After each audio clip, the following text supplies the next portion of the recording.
Lalo na sa naging malapit kay Doc Carlos. Kung kinontak kayo o kung alam niyo kung nasaan siya, let us know. Ang susunod na programa ay rated PG.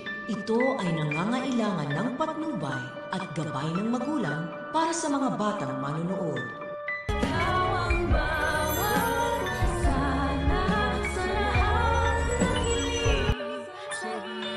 Tuwing napapansin ko, kapitan ka ng mga criminal types, eh? Si Dax. Salamat na lang talaga at tuluyan ng nakatakas itong si Lynette sa kamay ni Carlos. Ito'y dahil sa kanyang diskarteng malupit. Kaya naman sana talaga ay hindi siya maabutan ng kanyang asawa, hindi siya mahanap nito kung saan siya nagtatago. Samantala, dahil nga ang biniling bahay ni Carlos ay bago pa lamang, ay nahihirapan nga ngayon sila Robert at ang mga pulis na hanapin kung saan nga ba dinala ni Carlos itong si Lynette. Kaya naman maiisipan ni Robert na pumunta siya ng East Ridge upang magpatawag ng meeting sa lahat ng mga empleyado doon. Pakiusapan niya ang bawat isa na kung sakali man daw na kinontak sila ni Doc Carlos at alam nila kung nasaan ang doktor, ay wag sila mag-atubiling sabihin kay Robert.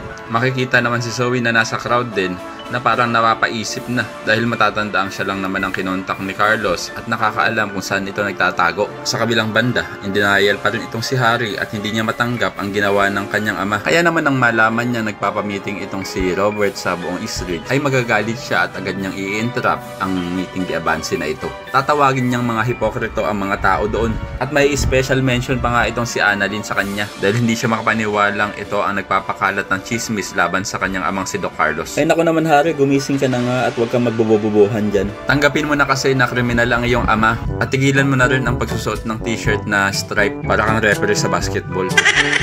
Samantala, ito namang si Justin ay patuloy ang pambubuli dito kay Zoe na napakalapitin naman daw ito ng mga kriminal gaya nila Bogs, nila Moira at ngayon naman ay ni Carlos. Kaya naman ako isa ka rin sa mga umaasang sana iligtas si Lynette ay pakilike ang video na ito and don't forget to subscribe. Thanks for watching and see you next time. Bye!